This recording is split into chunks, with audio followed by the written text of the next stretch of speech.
Hello everyone, and welcome to our lecture recording for chapter 23.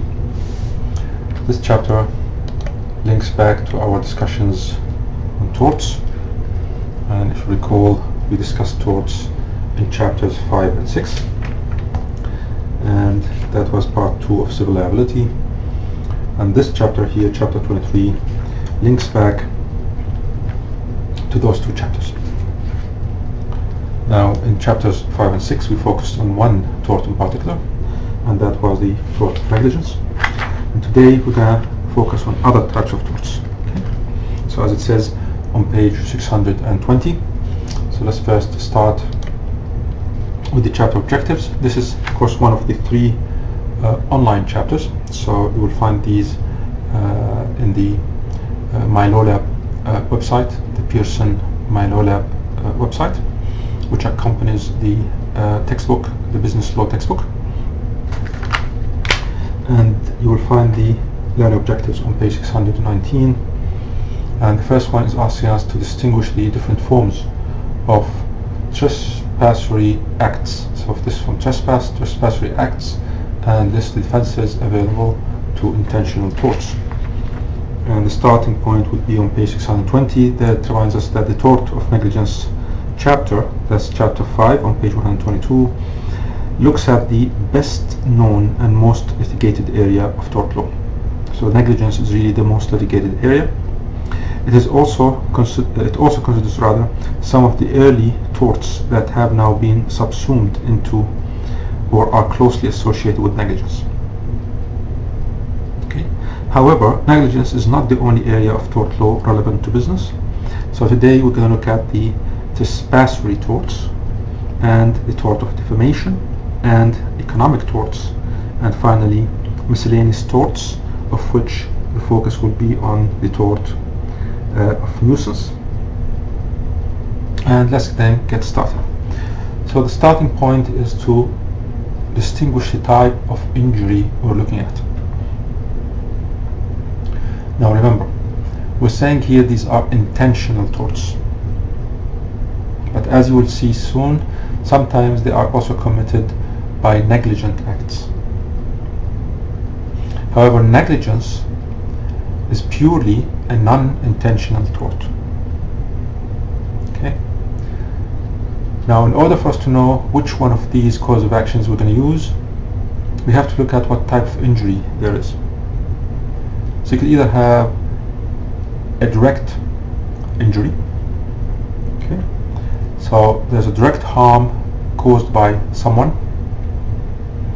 and if that's the case, then you can argue the cause of action we refer to as trespass, an intentional tort. So this is a direct interference with the person or with the property of the plaintiff by the intentional or negligent actions of the defendant. We'll talk more about that in just a minute. Note that this cause of action, trespass, is actionable per se, which means what? i.e. without proof of damage. You don't have to prove damage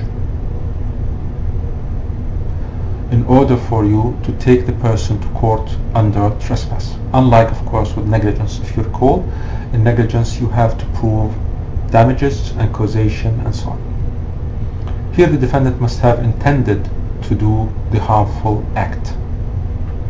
Okay? Intended to do the harmful act.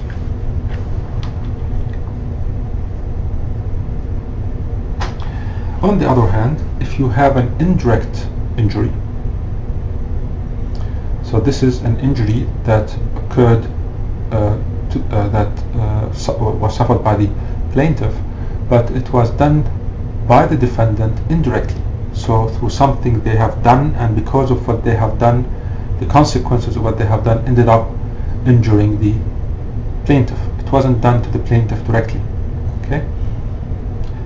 The defendant intended the act that eventually caused the injury to the plaintiff, but they did not intend to cause that injury to the plaintiff. So there's an indirect route through which the injury accrues to the plaintiff. Okay? And this is what we mean by action on the case. So maybe we just give some more details about what action on the case is. Okay, this is back in the day where there were no standard writs, okay, a writ or a cause of action that you can fit the facts of your case under. So you can't put it under trespass because the injury was not direct. So you have to argue something else, and that something else was referred to in generic terms as action on the case. Later on, action on the case developed more and more, branched out to give us new torts. Okay. So out of this we have things like the tort of abuse of process, okay, or things like injurious falsehood. Injurious falsehood is very similar to defamation. Defamation causes injury to the reputation of a person, of a real person, while injurious falsehood again causes injury to the reputation, but not of a real person, but of a business. Okay, so it's the counterpart to defamation when it comes to businesses. Okay. There could be also torts such as malicious prosecution, or also defamation, and finally negligence. Negligence itself really came out of this idea of action on the case, and it ended up becoming a new and separate tort in its own, and we refer to it of course today as negligence. So the key point, you have to decide first what type of injury you're looking at before you decide what cause of action you will argue, whether it's going to be trespass or action on the case, and under action on the case you'll have this number of other torts that are open for you to argue and bring against the defendant. Alright, let's focus a bit on trespass first. Now we'll find that there's trespass, three types of trespass. There could be trespass to the person, or to land, or to goods. Okay. When we talk about trespass to person, let's start from the left-hand side. There are 4 different causes of action under trespass to the person. Note that this is a direct interference. As we said, everything under trespass has to be direct interference. That may be intentional or negligent. Okay, it could be intentional or it could be negligent interference, but it's always direct interference. Okay, and we'll look at the different types now. So first we have assault. This type is intentional act by the defendant. Okay, so the defendant done something to the plaintiff, and this thing that they have done creates in the mind of the plaintiff a reasonable fear of harmful or offensive contact by the defendant. Okay, so the question here is, would a reasonable person have been put in fear of their safety?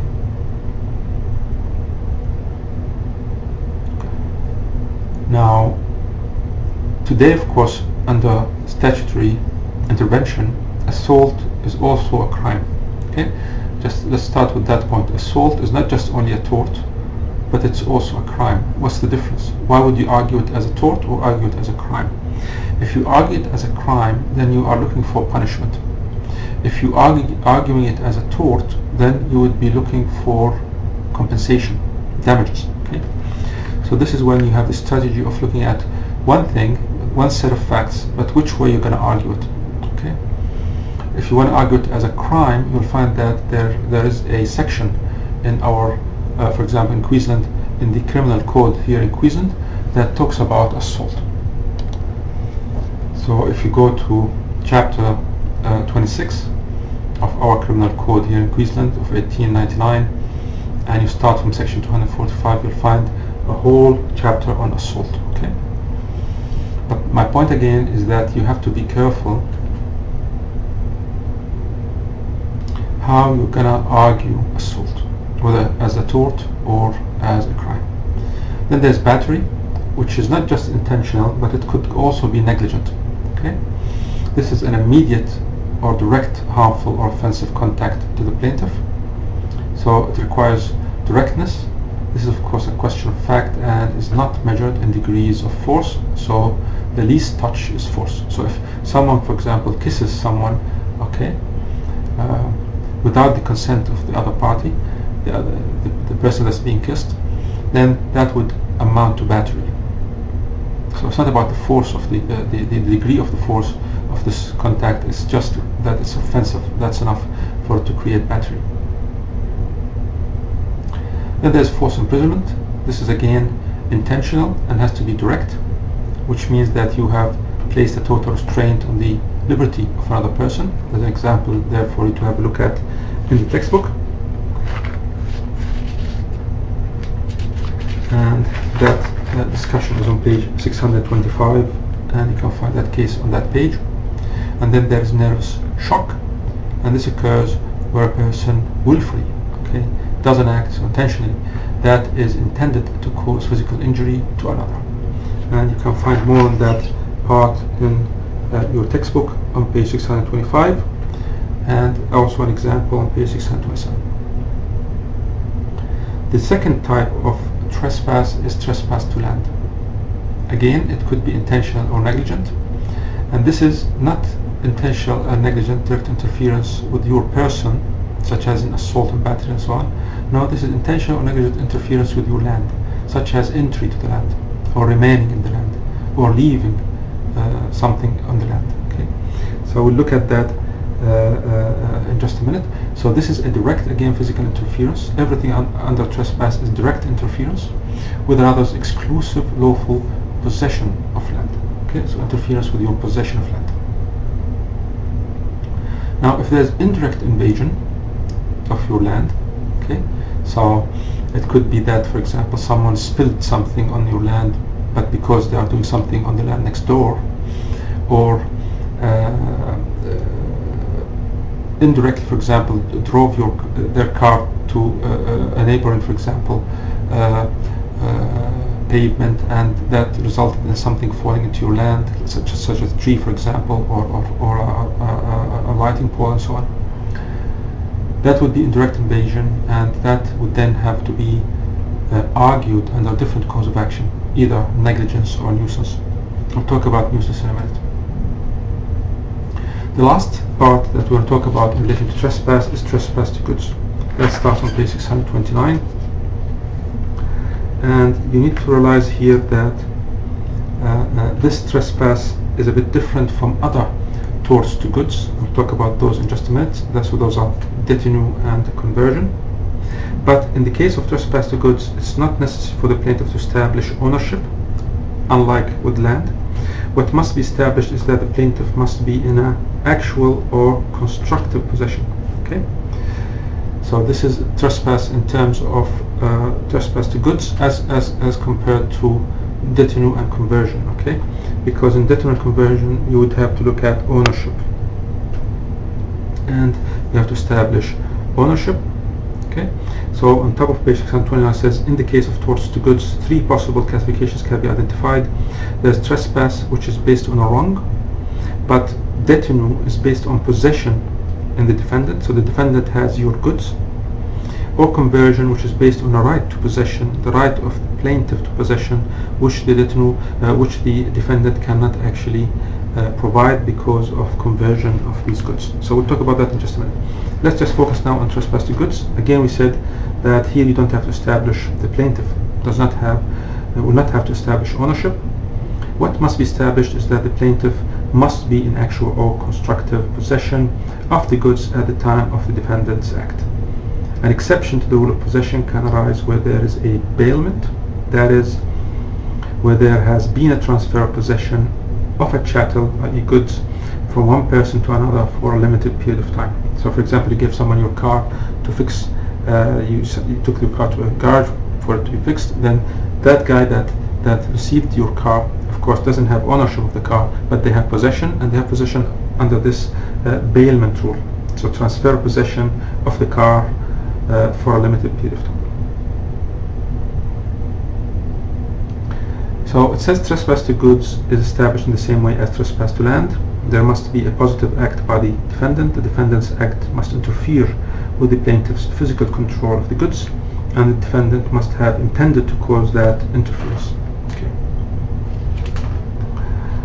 Now remember that goods or chattels are any tangible property that's not land or attached to land. So if it's land, then it's trespass to land. If it's attached to land, then that would also be considered trespass to land, because that's attached permanently to the land.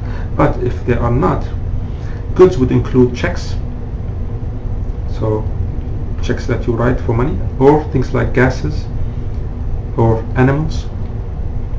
Okay, goods may be owned or possessed, and trespass protects the person in possession, not ownership, against acts interfering with their possession. So this is in contrast with what we'll talk about next, which are conversion and detinue, which are described in the following sections and protect the rights of the plaintiff against acts of the defendant which are intended to deprive the plaintiff's right to possession. They don't have to be in possession, but they are deprived of that right of possession. Now there are some defenses as well to these kinds of torts. So it says at the bottom of page 629, as this is a tort of strict liability, so just like trespass to land, you can go back and look at page 627 for that point. Mistake here cannot be relied on. You can't say I made a mistake. Okay. However, the defense of lawful authority may be available, particularly in the context of police powers. And there are remedies as well. There's a case, an example given to you on page 130, the Candy and Thompson case. And there are remedies as well to trespass to goods. The usual remedy for trespass usually is damages, generally to all trespass. So let's move on to the next slide. We said there are defenses, and defenses include things like consent or self-defense. You can actually have the self-defense in terms of trespass to person, okay? Or protection of property, or authority of law, or statutory authority for necessity, or abatement of nuisance, so stopping the nuisance, or because you have a license to be, for example, on someone's land, because, for example, you're a police officer, or even someone just simply wanted to get to up to the door. So you've entered the land, so you've entered the house, and you went all the way up to the door or knocked on the door because you want to ask something. That would be an implied license. But once you have been told that the person in the house, for example, is not interested in whatever you are selling or whatever, so if you have a petition you need to be signed or whatever, then if they say thank you, I'm not interested, then that ends your license and you have to leave the property. There's also the defense of property rights. So here the defendant's actions must be reasonable. Okay, he's defending his property rights in what he has done in terms of trespass, and the defendant's actions must not involve an excessive use of force. So you're trying to get someone out of your land because they don't have a right to be there, so you've tried actually to move them out. Okay, or the defendant's actions must be proportionate to the risk.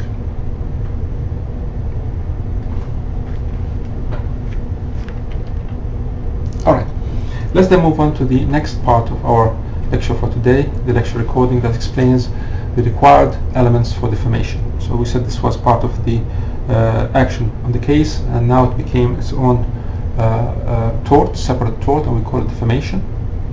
And it has also a range of defenses and remedies. Now remember that defamation protects your reputation. Okay, so each one of these torts has purpose. Okay, and you'll find a discussion of that early on page 620 of this chapter. So, for example, trespass really is to protect the physical and property rights. You know, your rights in your body, for example, and your rights in your land and house and your goods and so on.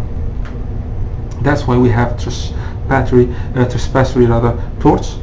But we also have the tort of defamation, and here we are trying to protect not physical and property rights, but protect reputation of a person.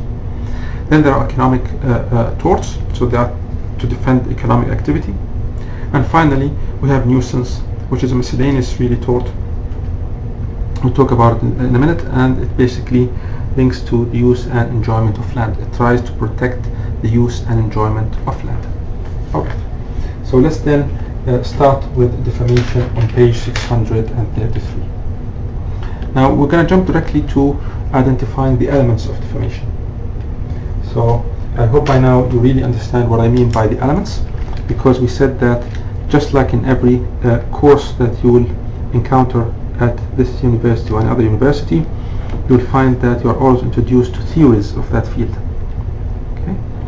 And the theory has certain requirements in order for it to make its conclusion or to apply to something. Now these theories we call causes of action. Okay, and in law we call them causes of action. One of, for example, is defamation. Another one is nuisance, or even things like murder or manslaughter or assault. You know, each one of these causes of action is really a legal theory, and it has elements. So what does that mean?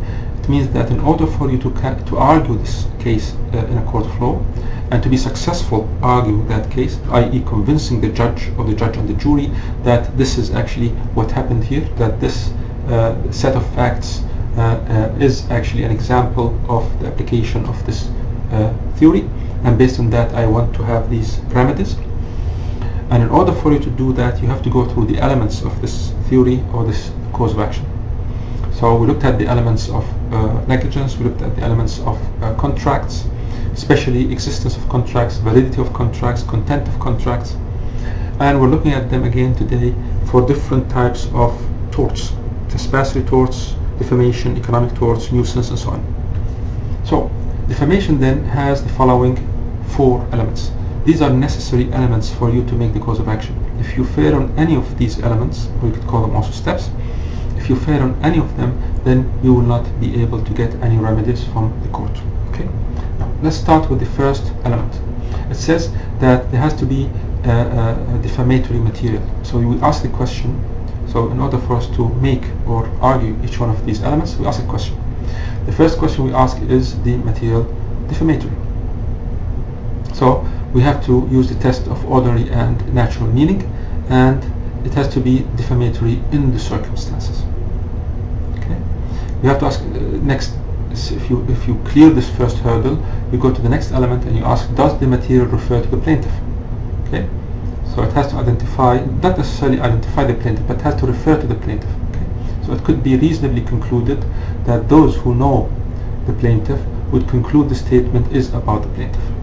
Then you have to go through the third element. Was the statement published? Or the statement was made known to a third party capable of understanding the defamatory meaning? And last, does the defendant have any defenses? And defenses include things like justification, contextual truth, okay, absolute privilege, publication of public documents, qualified privilege, fair reporting of matters of public concern, honest opinion, innocent dissimulation, or triviality. And these you will find flowing from page 633, where we start our discussion of defamation, and you will find, of course, there also a definition, because the definition really is the basis of the elements that we make up for this cause of action. And you'll find that the defenses discussed on page 639. So the first one is really about the truth, that what you said is true, or contextual truth.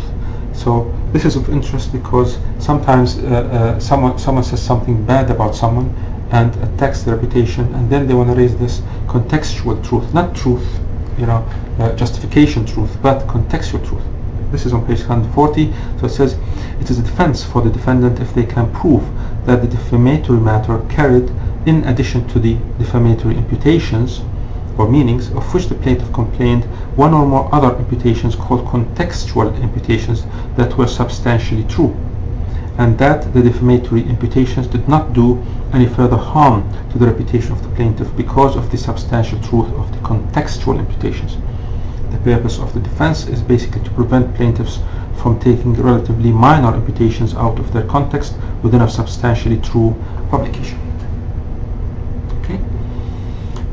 If this were a law course, of course, we can delve much deeper into each one of these defenses and so on, but for our purposes, let's focus on the risk management alert on page 140. It says one of these defenses called absolute privilege, and says absolute privilege is a complete defense, meaning that if you can prove it, there would be no actual cause of action against you, and you are not liable for anything to the plaintiff.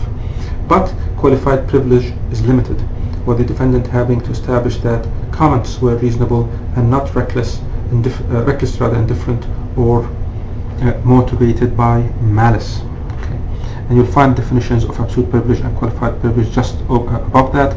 Absolute privilege really applies to things like statement made in sittings in Parliament, okay, and in judicial proceedings and so on. But qualified privilege is really something that permits a certain degree of protection but not complete immunity, and is qualified because it could be negative by other factors such as malice. Okay, so you could have qualified privilege when you are saying something against, for example, employee. Okay, there's a qualified privilege there, but if there's malice, then that of course becomes another factor that negatives that privilege, i.e. you cannot make this defense. Alright, we said again remedies for defamation. So we looked at the defenses. Remedies on page 141 would include the most usual remedy really is damages, just like at common law, but you could also have damages, damages must bear a relationship to the harm that he suffered, so there has to be proportionality, and damages for non-economic loss are limited to 250,000 adjusted annually. Now this is not necessarily true, because sometimes you will actually be able to get over that. Okay, so one of the famous Australian actresses was just going through a defamation case, and you can actually go up beyond that limit depending on the circumstances. So take this with a grain of salt. It says that in the textbook, but it could be also above that figure. Okay, and it says exemplary or punitive damages cannot be awarded. Again, that's something that there's a question mark, because sometimes actually you'll find that it's still possible for you to argue for punitive damages, and there were cases in Australia, defamation cases, where people were awarded a large sum of punitive damages as well. Alright, we'll leave it there for now. Let's go on then and talk about the third learning objective: identify and explain specific economic torts and the remedies available to protect business interests. Now, we have 7 different economic torts. So this is a group of torts concerned with the intentional as well interference with an economic interest and protecting against any economic loss. So these really are about protecting against any economic loss. These include these 7 listed up here, and we'll just go through them quickly. So let's then start with intimidation. So here you have a threat. The defendant threatens an illegal action so that the plaintiff acts to their own loss.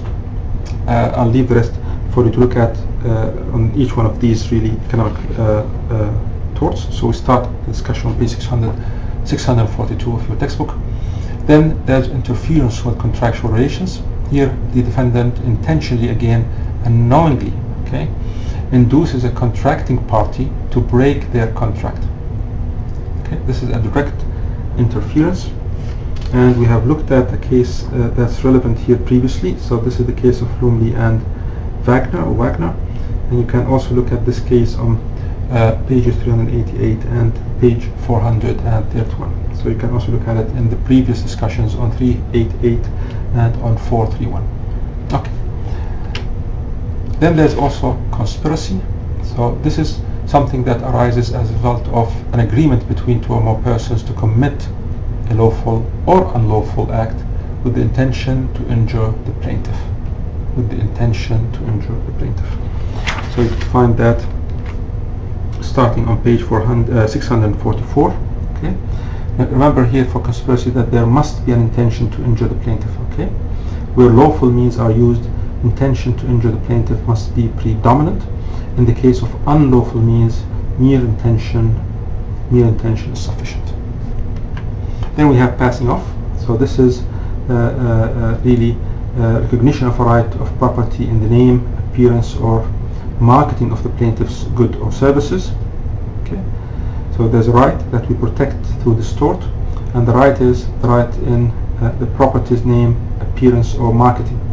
Okay. This protects them against misappropriation by a defendant who in some way wants to hold out to the public that their goods or services are connected with those of the plaintiff.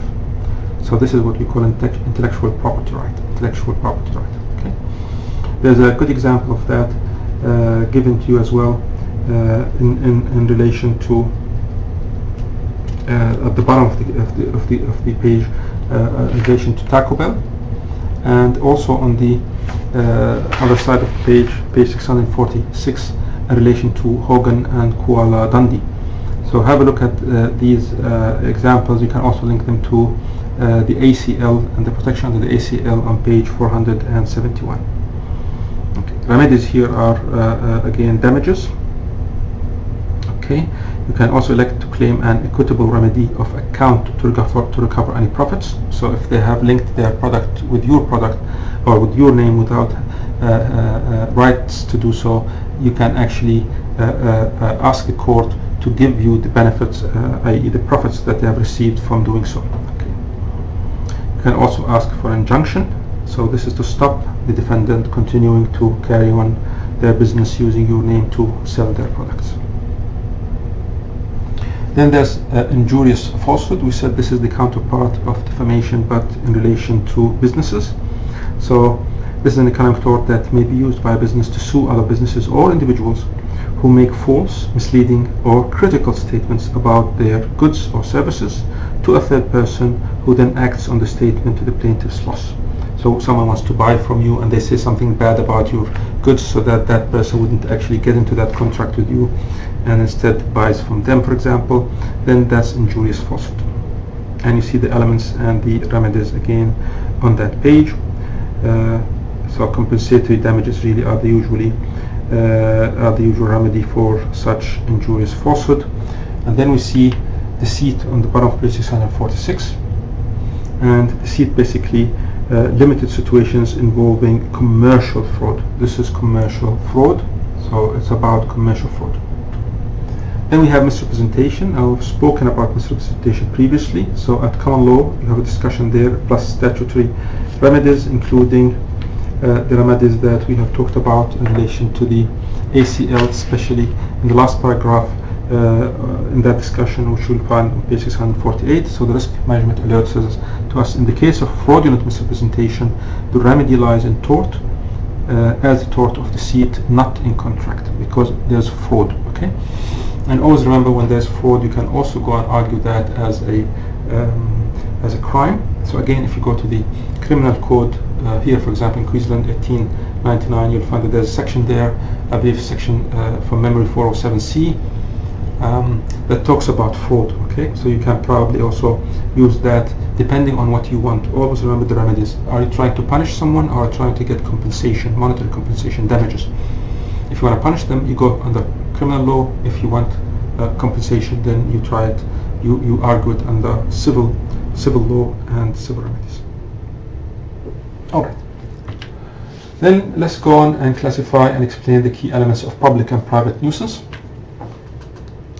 The first thing that we want to say about nuisance is that this tort is maybe either public or private, but it consists of unreasonable interference with the use and enjoyment of land. So nuisance will always be connected to land and is concerned with indirect harm, unlike trespass to land. Okay, so this would be concerned with indirect harm. And there are elements that we'll find on page 649. For our purposes, we just want to know that there are two types. One of them is public and the other is private. So public nuisance, the origins can be found in criminal law. It's an unlawful act or a failure to discharge a legal duty generally related to land, which interferes with the enjoyment of a right available to the general public and may result in the offender being prosecuted. So it's a crime. Okay, we don't have to go through that in much detail. Just look at the elements there, then move on to private nuisance. And as you find in the in brief box, says a private nuisance can be distinguished from public nuisance in the following ways. It's not a crime. Okay, it can be committed against an individual or class of the population, and it must be committed against land. Always remember that nuisance will always have to do with the enjoyment of land. It's connected to the land always. Alright, then we're going to move on to our defenses to nuisance, and you could see them listed on page 651. These include consent, statutory authority, for example if you are a public authority, or taking of reasonable precautions, so the duration of the nuisance is short-lived, and the defendant has taken reasonable precautions, such as the demolition or renovation of a building. Okay, the demolition or renovation of a building, and the last defense is contributory negligence. All right. However, remember that it's not a defense to argue that the plaintiff has come to the nuisance. Okay, for example, by moving near to a private airport, you decided to build or buy a house next to an airport, golf course or racetrack. That's not a valid defense. Okay, or that the activities benefit the public, or that the benefit to the public outweighs the detriment to the plaintiff. Those wouldn't be counted as defenses. Okay. All right. So let's then look at the remedies. Usually it's an injunction, so to stop the nuisance, stop the person causing the problem from what they are doing. So for example, loud noise, for example, if it's a neighbor, and so on. And there could be also an alternative remedy, is the remedy of abatement. So where the plaintiff puts an end to the nuisance, for example, by cutting the branches of a tree overhanging the plaintiff's property, or cutting the roots of an encroaching tree that have entered the plaintiff's property.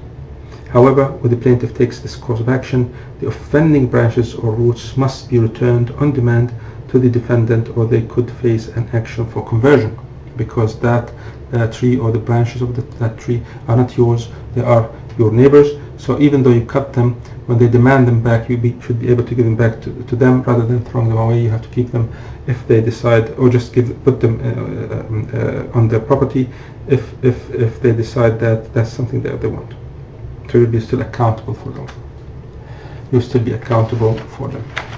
Alright, let's look at the last learning objective that asks us to discuss statutory torts and elements of the new tort of invasion of privacy. So again, you'll see that torts is just like everything in the legal system, it's a living organism. So it keeps evolving, it keeps developing. There's always new torts coming through. All right, discussion here is on page 652. Just a very brief discussion. So the first thing we will want to talk about is this idea of breach of statutory duty. So in certain situations, a plaintiff may have an action in the tort of breach of statutory duty, for example, where there's a breach of industrial safety provisions. And the requirements are given to you here, but they are similar to negligence, but they are not exactly the same. You can look at the 4 elements there on page 652. But we want to also talk about statutory nuisance. So this is concerned with the expanding area of environmental, zoning and health and safety acts, also with delegated legislation and regulations that are emanating from Commonwealth, state and territory governments, from local councils and shires, as well as government departments. So as we said, this has to do with delegated legislation, regulations, again local councils and shires, as well as government departments. And I'll give an example of a Victorian Act, so I'll leave that for you to have a look at. It says also that it would appear that for a statutory authority to be liable for a nuisance, it requires a degree of negligence or failure to act in good faith on its part. I'll give an example there in the case of Melaleuca Estate and Port Stephens Council. And let's then move on to the last bit, which is about, which is an exciting really part of tort law, the new tort of invasion of privacy or privacy. It's often assumed that the only tort still undergoing expansion and refinement is the tort of negligence. However, this is not the case.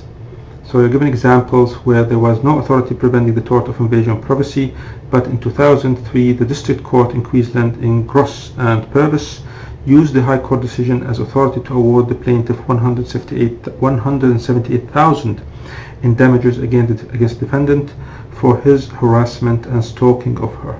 Okay, so there the Justice Cohen suggested that a tort of invasion of privacy could exist if a plaintiff could establish that the offensive behavior of the defendant caused the plaintiff to suffer anguish and post-traumatic stress disorder. And you see the elements spelled out for you on that page. So the most important thing is really not to memorize all of these elements, but to be able to, the most important thing really is to spot the legal issues that could arise under one of these elements. So depending on the facts, not all of these elements for any of these torts, or for that matter any legal theory, are not necessarily gonna create issues for you. The issues will arise only where the facts given to you such as in a problem-solving question, the facts will hint that there is a tension between the parties relating to one of these elements, one or more of these elements. And those are the legal issues that you need to zero in on, and that's when you spot the legal issue and you're on your way into arguing the cause of action successfully. So the bottom thing is, the bottom line is that you don't have to go through each and every element when you look at exam questions, but you have to look at the elements that create issues or tension between the parties. Alright, we'll have much more to say about how to approach these problem solving questions, but for now we will end our lecture recording for this chapter 23, and next time we'll jump all the way to chapter 29, and we will look at business ethics in that chapter. Until then, I wish that you enjoy this course, and hopefully that you are keeping up with your assessments, and close enough we will start preparing you as well for the final exam problem solving questions. I'll leave it there, and we'll talk again to you soon.